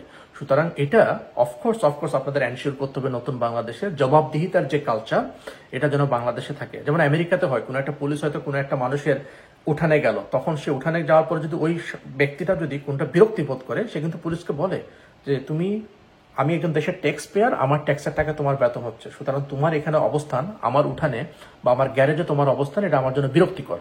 তুমি যদি আমার গ্যারেজ থেকে যাও আমি খুশি হবো। ঠিক আছে? এটা হলো আপনার অধিকার, কারণ আপনার টাকায় তাদের বেতন হয়, তাদের পোশাক আশাক আপনার টাকা দিয়ে হচ্ছে। ইউ আর দ্য ওনার, আপনি হচ্ছেন ওনার। ঠিক আছে? সুতরাং রাজনীতি নিয়ে সিদ্ধান্ত নেবেন আপনি, তারা না। তাদের কাজ হলো দেশকে সার্ভ করা। অবশ্যই দেশের নাগরিক তারাও রাজনীতিতে অংশগ্রহণ করতে পারবে। সেটা কখন? যখন তারা সরকারি চাকরি থেকে ইস্তফা দিয়ে সিভিলিয়ান লাইফে আসবে, তখন তারা রাষ্ট্রের নাগরিক হিসেবে সংবিধানে তাদের যেসব সুযোগ সুবিধা দিয়ে আছে সেগুলো এনজয় করে রাজনীতি করতে পারে। বা সরকারি চাকরি করবে, দেশের মানুষের ট্যাক্সের টাকা বেতন নিবে, আবার এখানে পলিটিক্স করবে, ঘুটু করবে। হ্যাঁ, আমাদের পার্শ্ববর্তী দেশ ইন্ডিয়া তাদের পরামর্শে এখানে কোন একটা রাজনৈতিক দলকে নিয়ে আসার চেষ্টা করবে, এগুলো গ্রহণযোগ্য না। সো হাসনাত যে কাজটা করছে সেটা 100% রাইট, এবং অপরাধ করলে এরকমই হওয়া উচিত। এটা কোনো ব্যক্তিকে কার কত র্যাঙ্ক কি এগুলো ইম্পর্টেন্ট না। দিন শেষে সবাই যারা সরকারি চাকরি করে প্রজাতন্ত্রের কর্মচারী, সবাইকে জবাবদিহিতার মধ্যে থাকতে হবে। আর একটা জিনিস সবসময় বলা হয় যে আমি কিছু কিছু মানুষকে দেখি যে আমি এই সেনাবাহিনীতে চাকরি করি, পুলিশের কাজ করে, আমি দেশকে সার্ভ করি। এইগুলো আসলে খুব ইমোশনাল কথাবার্তা। দেশকে সবাই সার্ভ করে। আপনি যেমন দেশকে সার্ভ করতেছেন, দেশের বর্ডার পাহারা দিচ্ছেন, বা দেশের সেনাবাহিনীতে চাকরি করতেছেন, পুলিশের চাকরি করতেছেন, ঠিক একইভাবে আমাদের যে মিডল ইস্টে যে ভাইটা রশির মধ্যে ঝুলে ঝুলে বিল্ডিং রং করতেছে, দেশে যে টাকা পাঠাচ্ছে, তার টাকা যে ডিরেক্ট রেমিটেন্স হচ্ছে, দেশে আর্নিং হচ্ছে, সে কিন্তু দেশকে কম সার্ভ করতেছেন আপনার চেয়ে। আপনি শুধু জাস্ট ইউনিফর্ম করে ঘুরতেছেন মানে আপনি দেশকে সার্ভ করতেছেন। এসব ইমোশনাল কথাবার্তা বলে আসলে লাভ নাই। ঠিক আছে, আমরা সবাই নিজ নিজ জায়গা থেকে দেশকে কম বেশি সার্ভ করতেছে। ঠিক আছে, আর আপনার কাজটা হয়তো বা আপনি জীবন দেওয়ার একটা ব্যাপার আছে যুদ্ধের মাঠে, সেজন্য আপনি হয়তো আপনার এটা একটু বেশি ক্রেডিট, যেহেতু আপনি জীবন বাজি রাখতেছেন সেজন্য। বাট জীবন বাজি রাখার ব্যাপার কিন্তু যে বাংলাদেশের সেনাবাহিনী বা অন্য বাহিনীগুলোর ক্ষেত্রে খুব বেশি হয় না, কারণ আমরা শান্তিপ্রিয় দেশ, কারোর সাথে যুদ্ধে জড়াই না। সুতরাং এইসব ইমোশনাল কথাবার্তাগুলো বলে আপনি হয়তো বা আমাদের পূর্ববর্তী জেনারেশন যারা, তাদেরকে এগুলো বুঝাইতে পারবেন যে ইউনিফর্মের গন্ধ, তারপরে ঘামে ভিজা ইউনিফর্ম, দেশের জন্য কাজ করি, এগুলা ঠিক আছে। দেশের জন্য সবাই কাজ করতেছে, সবার কাজকে সম্মান করুন। সম্মান করলে আপনি সম্মান পাবেন। ঠিক আছে, প্রত্যেকটা মানুষের সমান অবদান দেশের জন্য, দেশের ইকোনমির জন্য। ঠিক আছে, আর বিশেষ করে যারা ইনকাম সোর্স, যে আমি বলছি যে দুইটা ইনকাম সোর্স, আমাদের গার্মেন্টস কর্মী এবং আমাদের রেমিটেন্স যোদ্ধারা, তাদের অবদান সবচেয়ে বেশি।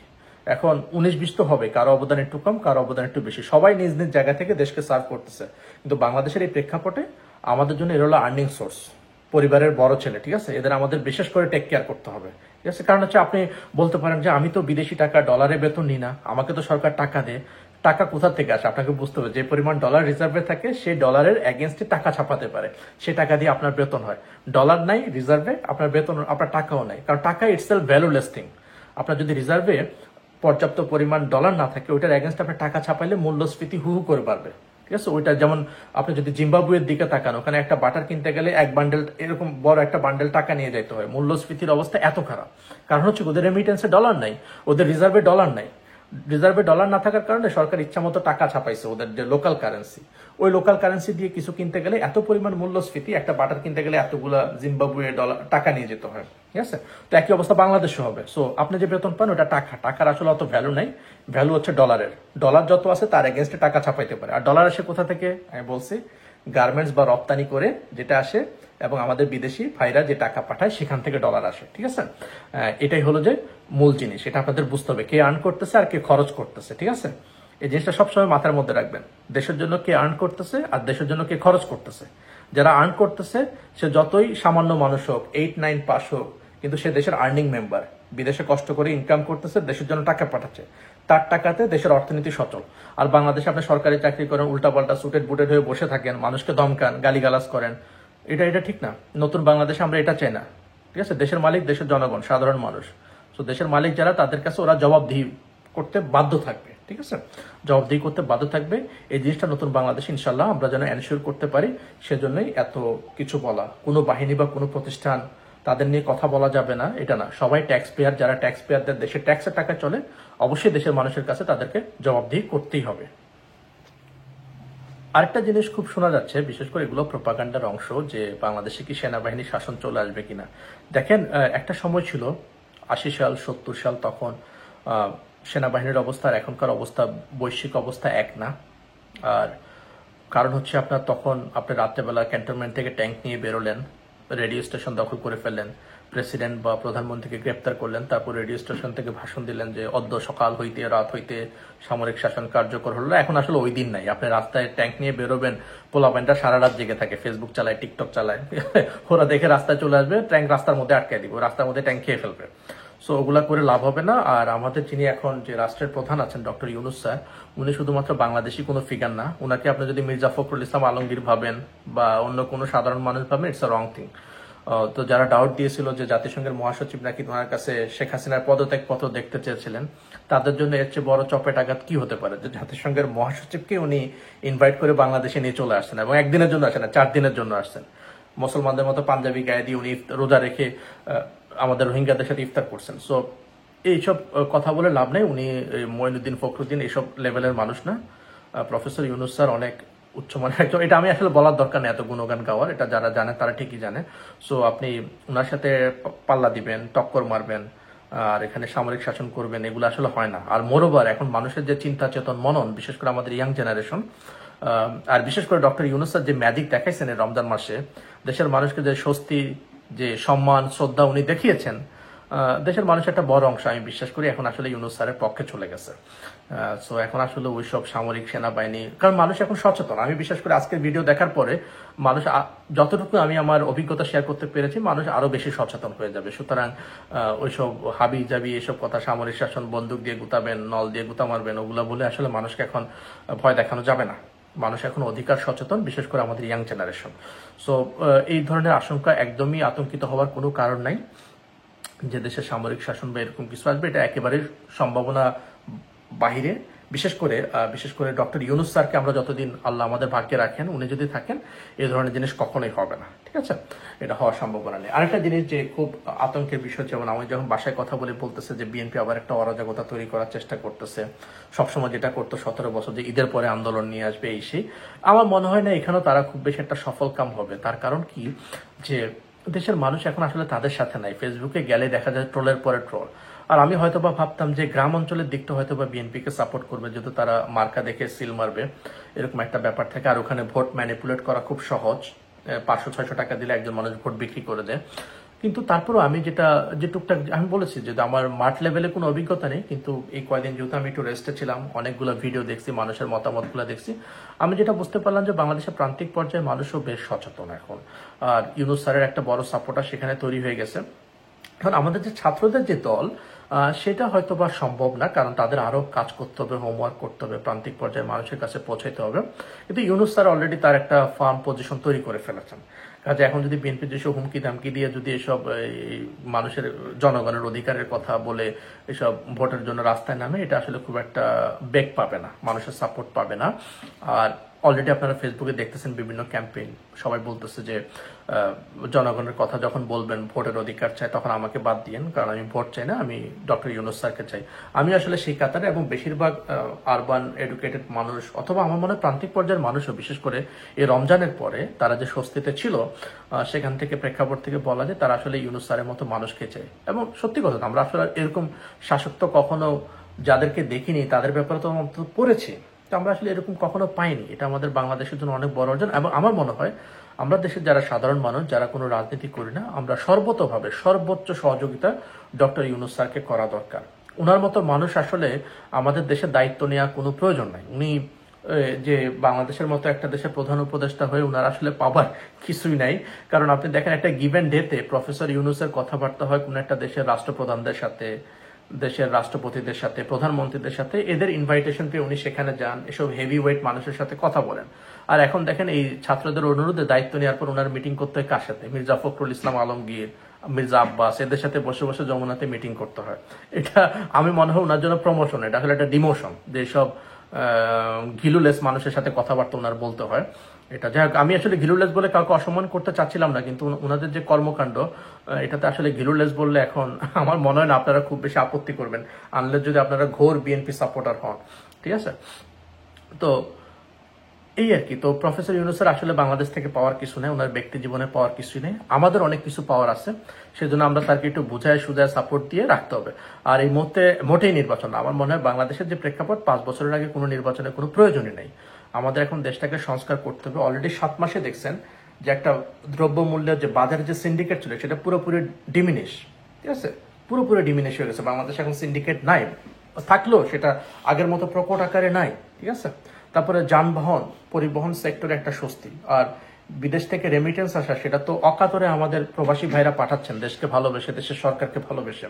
এটা হলো ইকোনমিক্স এবং পলিটিক্সের একটা কম্বিনেশন আছে, যে জনগণ যদি বিশ্বাস করে, সরকারের প্রতি সমর্থন থাকে, তখন তারা এরকম অকাতরে রেমিটেন্স পাঠায়, ঠিক আছে? কারণ তারা জানে যে প্রফেসর ইউনূস স্যার তাদের রেমিটেন্সের টাকা চুরি করে বিদেশে পাঠাবে না, এটা তারা ভালো করে জানে। এই জন্য তারা স্বস্তিতে টাকা পাঠাচ্ছে দেশে, হুন্ডি না করেই প্রপার বৈধ চ্যানেল, যেটা বৈধ চ্যানেলে অকাতরে টাকা পাঠাচ্ছে। এটা আমাদের জন্য অনেক বড় একটা শুভ বার্তা আমি মনে করি। তো আমাদের উচিত অবশ্যই প্রফেসর ইউনূস স্যারকে 5 বছর অন্তত রাখার চেষ্টা করা। আমরা চাইলেই পারা সম্ভব হবে, কারণ দেখেন, যারাই বলুক যে দেশের মানুষ ভোট চায়, গণতন্ত্র চায়, এগুলো সবই তাদের আসলে পলিটিক্যাল প্রোপাগান্ডা। এগুলোর মাধ্যমে ক্ষমতায় গিয়ে আবার লুটতরাজ, এগুলো চালানোর ধান্দা, এগুলো সাধারণ মানুষ বুঝে। তারা যদি দেশের মানুষ হয়, রাজনৈতিক দলের সদস্যরা তারা যদি দেশের মানুষ হয়, আমরা সাধারণ মানুষও দেশটা আমাদেরও, ঠিক আছে? তাদের ভয়েস যদি কাউন্ট হয় প্রফেসর ইউনূসের কাছে, আমাদের ভয়েসও কাউন্ট হতে হবে। তারা যদি নির্বাচন চায়, আমরা বলবো আমরা নির্বাচন চাই না। Very simple.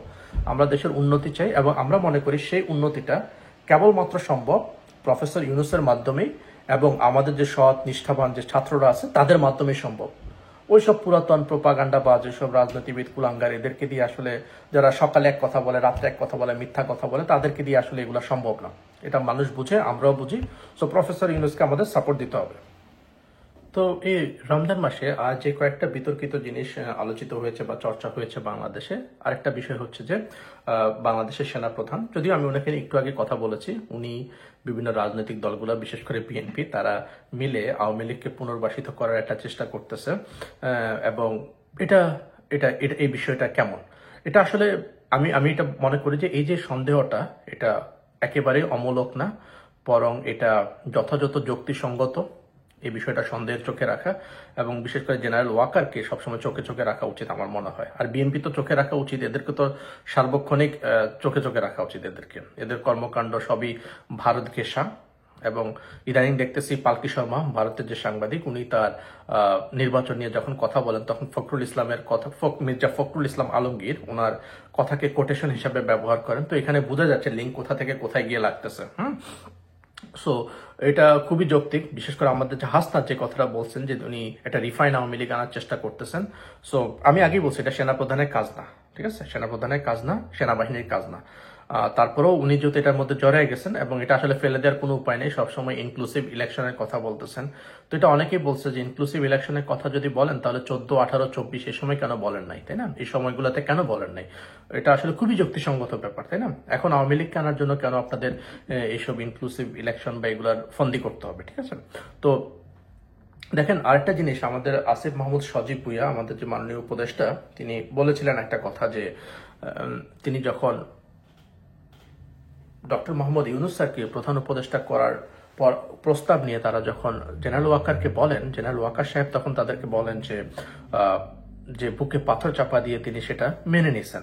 আসলে এটা আমাকে বুঝতে হবে, আমাদেরকে বুঝতে হবে, এই যে ডক্টর ইউনূস স্যার যে দেশের এত ভাবমূর্তি উজ্জ্বল করতেছেন, দেশকে এরকম একটা সুউচ্চ জায়গায় নিয়ে যাচ্ছেন, এবং দেশে আইন শৃঙ্খলা পরিস্থিতি যদি এখনো পুরোপুরি ঠিক হয়নি, কিন্তু দ্রব্যমূল্যের যে বাজার, সেটা অনেকটাই নিয়ন্ত্রণে চলে আসছে। এই কাজগুলো কিন্তু কোনোভাবেই বিএনপি কিন্তু আসলে প্রশংসা বা সমর্থন করতেছে না। বরং রোজার প্রথম দিকে আমরা দেখছি তাদের পেজে তারা লিখলো যে লেবুর হালি নাকি 200 টাকা, এটা নিয়ে জনগণের সিম্প্যাথি পাওয়ার জন্য, সরকারের ব্যর্থতা দেখানোর জন্য একটা পোস্ট দেয়। সারপ্রাইজিংলি সাধারণত এই ধরনের সিম্প্যাথিমূলক পোস্টে জনগণ ইচ্ছা করে এসে সমর্থন জানায়, হ্যাঁ জিনিসপত্রের দাম বেশি, কিন্তু আশ্চর্যজনক হচ্ছে সেই পোস্টে দেখলাম হাহার সংখ্যা বেশি। সাধারণ মানুষ, মানে তাদের জন্য সিম্প্যাথি দেখাচ্ছে সাধারণ মানুষের জন্য বিএনপি, সাধারণ মানুষ সে সিম্প্যাথি নিতে রাজি না। তারা আরো ওখানে, আমি যে কমেন্টগুলো পড়ে দেখলাম, সেখানে বলতেছে, আমি জানি না কোন এলাকার কোন বাজারে আপনি লেবুর হালি 200 টাকা দেখতেছেন, আমাদের এলাকায় এসে বাজার করেন এখানে 60 টাকা। সো মানুষ সচেতন, মানুষ এখন প্রোপাগান্ডা জিনিসগুলো বোঝে, প্রোপাগান্ডা এইসব জিনিসগুলো বুঝে। এবং এখানে আসলে ভারতের একটা অনেক বড় ইনভেস্টমেন্ট ছিল বাংলাদেশে, প্রায় $52 বিলিয়ন মতো। এখন স্বাভাবিকভাবেই যখন শেখ হাসিনা এখান থেকে চলে যায়, ভারত তাদের এই ইনভেস্টমেন্ট নিয়ে খুব দুশ্চিন্তার মধ্যে পড়ে গেছে। এখন তাদের উচিত হলো অ্যাট এনি কস্ট যেন আওয়ামী লীগকে এখানে পুনর্বাসিত করা যায়, কারণ তাদের সবচেয়ে পছন্দের দল সেটা। এখন আওয়ামী লীগকে রাতারাতি প্রতিস্থাপন করা সম্ভব না। তো এখন সবচেয়ে বড় সমস্যা যেটা, যেন ওয়াকার, জেনারেল ওয়াকার, দেখেন বাংলাদেশ সেনাবাহিনীর একজন সেনাপ্রধান, এটার বাইরে ওনার কিন্তু আর তেমন কোনো পরিচিতি বা এগুলা কিছুই নাই। তো সেম থিং গোস ফর যে ফখরুল ইসলাম আলমগীর বলেন বা বিএনপি যে তারেক রহমান, এদের আসলে গ্লোবাল অ্যাপিয়ারেন্সটা কি, গ্লোবাল কন্ট্রিবিউশন কি? নাথিং, ঠিক আছে? কেউ কি আসলে এদেরকে ওভাবে সমীহ করে? না, কেউই না, এটা সত্যি কথা। যেমন এটা দেশের বাইরে তাদের আসলে ওইরকম কোনো ইনফ্লুয়েন্স নাই। তো স্বাভাবিকভাবে তারা চাইবে, সেনাপ্রধানও চাইবে যে আমাদের পূর্ববর্তী যে সরকারগুলো ছিল তাদের উপর কিন্তু তত্ত্বাবধায়ক সরকার বলেন, এদের উপর কিন্তু সেনাবাহিনীর একটা প্রত্যক্ষ প্রভাব ছিল। যেমন জেনারেল মইনু আহমেদ এবং ফখরুদ্দিনের সময়টাতে 2007, 2008, 2009 এই সময়টাতে, যদিও ফখরুদ্দিন আহমেদ উনি সরকার প্রধান ছিলেন, কিন্তু আসলে পদ্মার আড়াল থেকে জেনারেল মইনু আহমেদ তিনি কিন্তু প্রত্যক্ষ এবং পরোক্ষভাবে দেশের রাজনীতিকে পরিচালিত করতেছিলেন, এটা আমরা সবাই জানি। তো স্বাভাবিকভাবেই সেনাবাহিনী সবাই চায় ক্ষমতা, প্রিভিলেজ এনজয় করতে, আমাদের সেনাপ্রধানও চাইতেই পারতেন। তো তিনি সেটা চেয়েছেন, অবশ্যই এটা চাইতেই পারেন বাংলাদেশের মতো প্রেক্ষাপটে যেখানে সেনাবাহিনী সবসময় একটা ডমিনেট পজিশনে ছিল। তো উনিও চাচ্ছিলেন যে এমন কেউই আসুক যাকে উনি লিড করতে পারবেন। কিন্তু আনফর্চুনেটলি প্রফেসর ইউনূস তো আসলে সেরকম মানুষ না যে উনি ওয়াকারুজ্জামানের কথা শুনে চলবে বা ফখরুল ইসলাম আলমগীরের কথা শুনে চলবে বা ইন্ডিয়ার কথা শুনে চলবে, ঠিক আছে। তো সেজন্য আসলে সবাই চায় যে তার চেয়ে কম যোগ্য কেউই তার আন্ডারে থাকুক, যাতে সে তার ইনফ্লুয়েন্স খাটাতে পারে। তো সেজন্য আসলে উনি রাজি হবেন না, এটা খুব ভালোভাবে জানা। আর প্রফেসর ইউনূসের কাছে কোনো অন্যায্য বা অযৌক্তিক বা অন্যায় বা মানহানিকর বা আত্মসম্মান হানিকর কোনো কিছু প্রস্তাব করলে উনি সেটা মেনে নিবে বা অ্যাকসেপ্ট করবে, এটা আসলে হওয়ার সম্ভাবনা নেই। এটা ওয়াকারুজ্জামান খুব ভালোভাবে জানতো এবং বিএনপির লোকজনও খুব ভালোভাবে জানতো। এই জন্য ছাত্রদের সাথে যখন কথাবার্তা হয় তারা বলেছিল যে তারেক জিও তাদেরকে বলেছিলেন যে তারেক রহমান বলেছিলেন যে 3 মাসের মধ্যে একটা নির্বাচন দিয়ে দেওয়ার জন্য, জাস্ট কোনো রকম একটা অন্তর্বর্তীকালীন সরকার গঠন করে, ঠিক আছে। কিন্তু আমি অবশ্যই ছাত্রদের ধন্যবাদ দিই যে তারা এইসব টোপে কোনোভাবেই ট্র্যাপে কোনোভাবেই পা দেন নাই, তারা ইউনূস স্যারকে চয়েস করেছেন এবং তার সুফল অলরেডি আমরা দেখতেছি। সো ইন্ডিয়া কোনোভাবেই ইউনূস স্যারকে চাইবে না এখানে থাকুক, কারণ ইউনূস স্যার যদি থাকে তাকে জঙ্গি বানানো যাবে না, তার বিরুদ্ধে প্রোপাগান্ডা করলে এগুলো কেউ বিশ্বাস করবে না। শান্তিতে নোবেল পাওয়া একজন মানুষ, ডক্টরেট ডিগ্রি হোল্ডার, সে কি জঙ্গি নাকি, এটা কেউ বিশ্বাস করবে না। আর তার যে পরিমাণ কোলাবোরেশন বাইরের বিশ্বে, ঠিক আছে। এক নরেন্দ্র মোদী হয়তো একটা বড় দেশের প্রধানমন্ত্রী, কিন্তু ব্যক্তি ইউনূস যদি ছোট দেশের প্রধান, রাষ্ট্রীয় প্রধান, কিন্তু ব্যক্তি ইউনূস কিন্তু মানুষ ছোট না।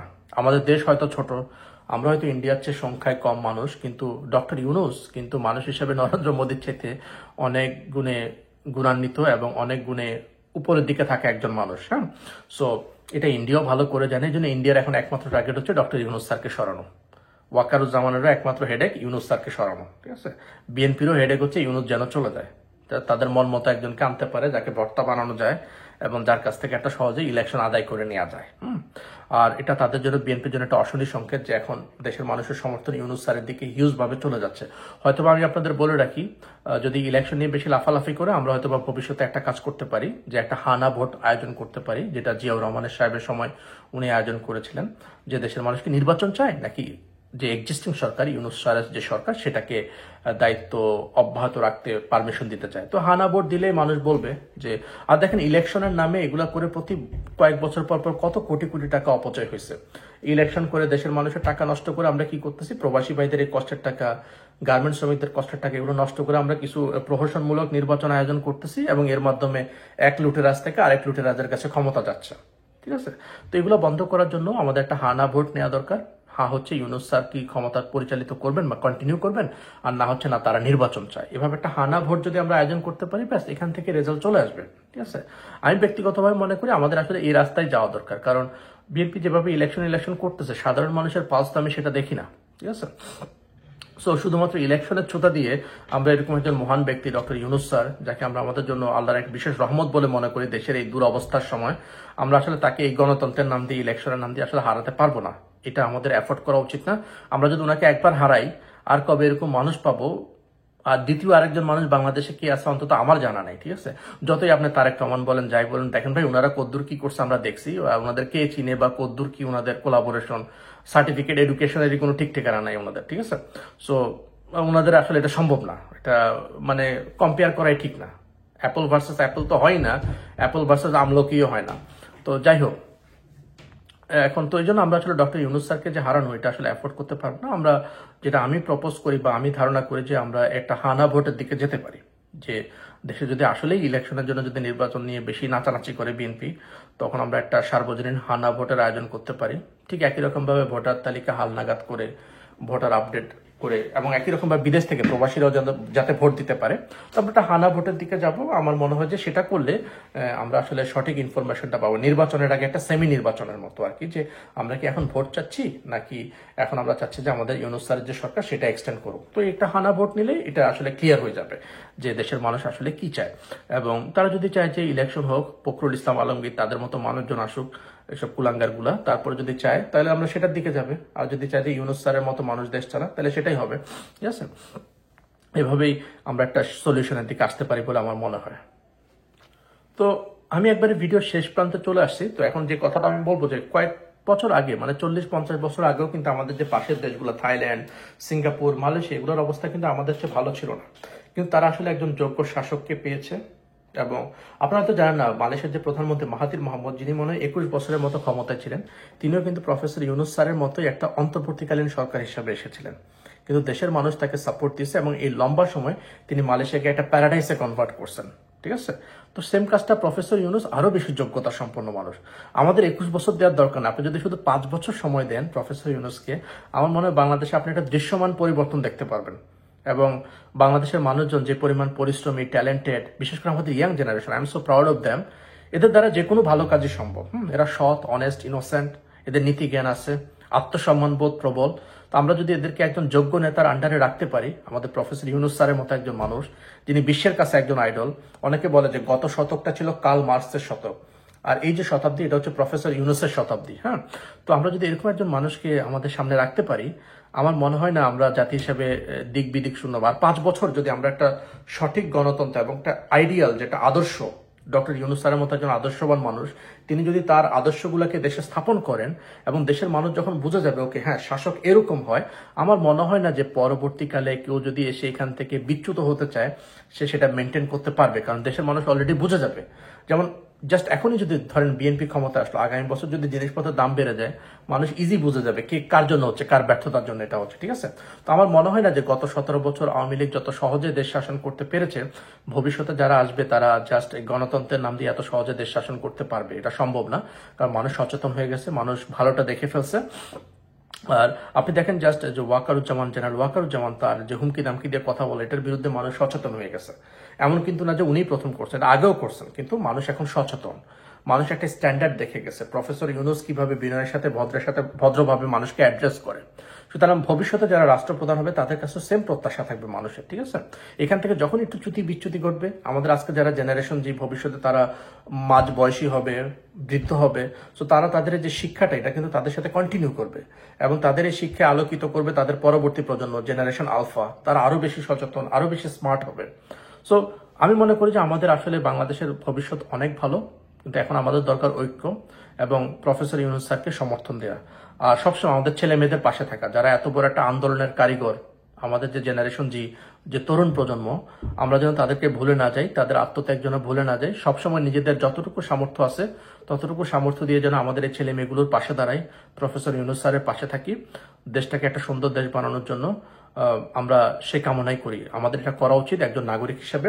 সুতরাং যারাই নির্বাচনের জন্য এখন বেশি লাফাবে, মনে রাখবেন তারা আমাদের শত্রু, দেশের শত্রু এবং আমাদের দেশের উন্নয়নের পথে একটা শত্রু।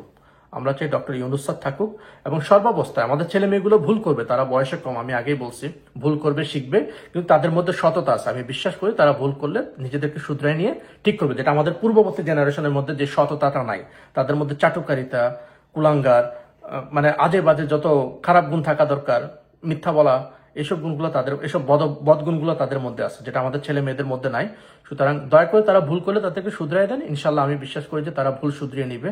আর আমরা তো ডক্টর ইউনূস স্যারের মতো একজন মানুষ পাইছি কিছুদিনের জন্য হলো, আমরা কিছুদিন রাখবেন ওনাকে, আমরা চাইবো উনি যেন এক্সটেন্ডেড সময় থাকে, শুধুমাত্র উনি যাতে কোনো বাধা না দেয়, উনি যেন আমাদের এই রিকোয়েস্টটা রাখে, আমরা সেটাই চাই। তো আশা করি যদি আমাদের ছাত্র সমাজ স্যারকে, জনতা যদি স্যারকে ঠিকভাবে বুঝায়, উনি সম্মানিত মানুষ, দেশের সবচেয়ে সম্মানিত মুরব্বী এখন, আশা করি উনি ইনশাল্লাহ দেশের হাল ধরে থাকবেন এবং উনি যতদিন আছেন আল্লাহর রহমতে ইনশাল্লাহ বাংলাদেশ জাতি হিসাবে মাথা উঁচু করে দাঁড়াবে। 5 বছর যদি আমরা সময় পাই, ইনশাল্লাহ আমরা একটা গর্ব করার মতো জায়গায় চলে যাব। তো আমি আশা করি, অনেক কথা বলে ফেলছি আজকের ভিডিওতে, সবকিছু সামারি করে বলার চেষ্টা করছি। আশা করি যদি শুনে থাকেন, যদি কিছু উপকার, আমি জানি আমার চাইতে অনেক বেশি জ্ঞানী কথাবার্তা অনেকে বলে থাকেন, কিন্তু আমার মনে হচ্ছে আমার যেটা টেক ছিল এই 1 মাসে ঘটে যাওয়া ঘটনা থেকে, যেহেতু আমি একটা সুন্দর সুযোগ পেয়েছি সবকিছু জানার জন্য এই 1 মাসে। অন্য সময় হয়তো বা কাজে ব্যস্ত থাকবো, আর পারবো না। আমি সবকিছু যদি সামারি করে বলি আর 2-1টা কথা যদি বলতে পারি, যেটাতে আমাদের স্পেশালি ইয়াং পিপল যারা most of the follower of my channel, তাদের যদি কিছু উপকার হয়, তাহলে মনে করবো যে আমি আসলে কিছুটা হলেও কন্ট্রিবিউট করতে পেরেছি, জাস্ট বিসাইড রেমিটেন্স পাঠানোর পাশাপাশি। হ্যাঁ, তো সবাই আমার জন্য দোয়া করবেন, আমিও আপনাদের জন্য দোয়া করি। আমরা যেন একটা সুন্দর বাংলাদেশ ইনশাল্লাহ পাই। বাংলাদেশে আমি থাকি না থাকি এটা ব্যাপার না, যদি আমি দেখি যে আমাদের প্রিয় মাদারল্যান্ড একটা ভালো জায়গায়, সম্মানজনক জায়গায় আছে এবং দেশের মানুষ সুখে আছে, শান্তিতে আছে, তাদের নিত্য প্রয়োজনীয় যে চাহিদাগুলো সেগুলো তারা প্রপারলি মিট করতে পারতেছে, এটাই আমাদের জন্য সন্তুষ্টি। কারণ আমি আমেরিকায় থেকে, আমি একজন ইঞ্জিনিয়ার, আমার মনে হয় না আমাকে কখনো ভাত চাল ডালের চিন্তা করতে হবে বা বাজারে তরি তরকারির দাম বাড়তেছে ওটা নিয়ে চিন্তা করতে হবে। বাট আমি তো সব না, বাংলাদেশের প্রত্যেকটা মানুষই হলো যে আমার দেশের মানুষ, তাদের কাছে তারা আমার আপনজন। আমি চাই বাংলাদেশের প্রত্যেকটা মানুষও ঠিক একই রকম ভাবে ভালো থাকুক, তাদের যেন নিত্য প্রয়োজনীয় জিনিসগুলো, যে বেসিক রাইটগুলো, সেগুলো এনশিওর হোক, এবং এরকম একটা বাংলাদেশে আমরা চাই। এবং আমরা বিশ্বাস করি যে আমরা সেই পথে ইনশাল্লাহ যাচ্ছি। শুধুমাত্র যারা নির্বাচন বলে লাফায়, আপাতত তাদেরকে প্রতিহত করুন। যেন সেনাবাহিনীর দিকেও একটু নজর রাখতে হবে, তাদের দিক থেকে যেন কোনো অপ্রয়োজনীয় হস্তক্ষেপ যেন সরকারের উপর না আসে, এবং সর্বোচ্চ সাহায্য সহযোগিতা ডক্টর ইউনূসকে করুন। আশা করি ইনশাল্লাহ আমরা সঠিক দিকে যাব এবং আমরা একটা দেশ গড়তে পারবো, এমন একটা সেনাবাহিনী, এমন একটা দেশ, এমন একটা সরকার আমরা গঠন করতে পারবো ইনশাল্লাহ ভবিষ্যতে, যেটা নিয়ে ইনশাল্লাহ আমরা গর্ব করতে পারবো। আল্লাহ আমাদের সকলের মঙ্গল করুক, আমাদের সকলের ভালো করুক, সবার ঈদ সুন্দর কাটুক। আমি আপনাদের জন্য দোয়া করি, আমার জন্য দোয়া করবেন। বাংলাদেশ দীর্ঘজীবী হোক। আল্লাহ হাফেজ।